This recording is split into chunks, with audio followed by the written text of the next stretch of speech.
मी Shivani, Pune prime news मध्ये आपलं स्वागत। पुण्यातील शिवाजीनगर विधानसभा मतदारसंघातील भाजपचे आमदार सिद्धार्थ शिरोळे यांच्याकडून लाडकी बहीण योजनेसाठी लावण्यात आलेल्या बॅनरमुळे नव्या वादाला सुरुवात झाली आहे।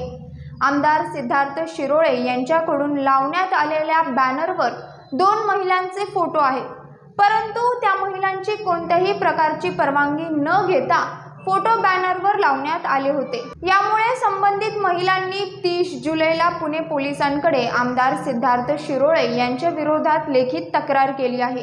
मात्र या प्रकरणावर स्पष्टीकरण देताना जाहिरात एजन्सीच्या माध्यमातून परवानगी घेऊन आणि रीतसर पैसे भरूनच त्या फोटोचा वापर करण्यात आला होता, असं सिद्धार्थ शिरोळे म्हणाले आहेत। एकनाथ शिंदे सरकार असेल, वेळोवेळी लोकांना फसवण्या योजना सांगून लोकांची दिशाभूल करतात।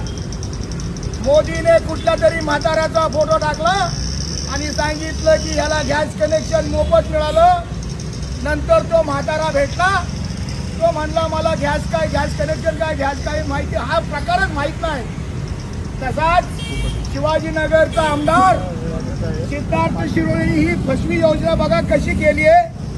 हा जो फोटो टाकलाय, ही माझी माय, ही माझी बहीण, यांना कुठलीही माहिती नसताना हा फोटो ह्या फ्लेक्सवर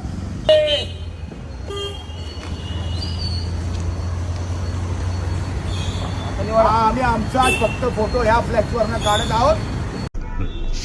मुख्यमंत्री लाडकी बहीण योजना जी जाहीर झाली आहे त्याची जास्तीत जास्त महिलांपर्यंत त्याची माहिती व्हावी आणि त्याची अंमलबजावणी होऊन जास्तीत जास्त महिलांना दरमहा 1500 रुपये मिळावे या उद्देशाने आपण आपल्या शिवाजीनगर मतदारसंघामध्ये अनेक फ्लेक्स आणि होर्डिंग्स हे मागच्या 2 आठवड्यापासून लावलेले आहेत। त्याच्यामध्ये जो फोटो हा सिलेक्ट केला गेला आहे तो आपल्याला ॲड एजन्सीच्या माध्यमातून आपण ॲड एजन्सीला त्याचे डिझायनिंगचं काम दिलं होतं।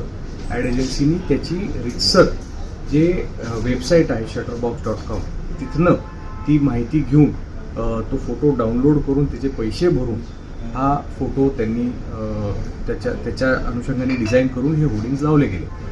हा जो फोटो आहे तो मुळातच 2016 मधला फोटो आहे आणि तो ज्या फोटोग्राफरनी काढला आहे त्याच्याकडनं सर्व राईट्स घेऊन आपण ही ॲड कॅम्पेन डिझाईन केली।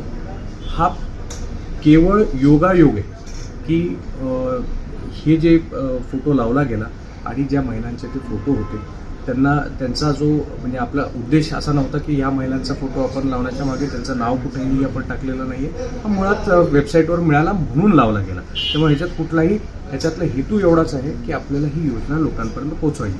काल जेव्हा त्या पोलिसांमध्ये तक्रार झाली तेव्हा मला सुद्धा त्याची माहिती मिळाली आणि माहिती घेतल्यानंतर कदाचित त्यांना माहिती नसावं की बाबा ह्या फोटोग्राफ खूप जुना आहे आणि ह्याची परवानगी ऑलरेडी मिळालेली आहे। ज्या फोटोग्राफरनी त्यांचा फोटो काढला त्याची ऑलरेडी परवानगी मिळाली आणि हा फोटो विविध प्लॅटफॉर्मवर ऑलरेडी वापरला गेला आहे। कदाचित त्यांना त्याची माहिती नसावी, तथापि समजा त्यांना त्या महिलांना ह्याच्याबद्दल वेदना झाल्या असतील किंवा कुठलंही त्यांना हे आवडलं नसेल तर त्यासाठी मी दिलगिरी व्यक्त करतो।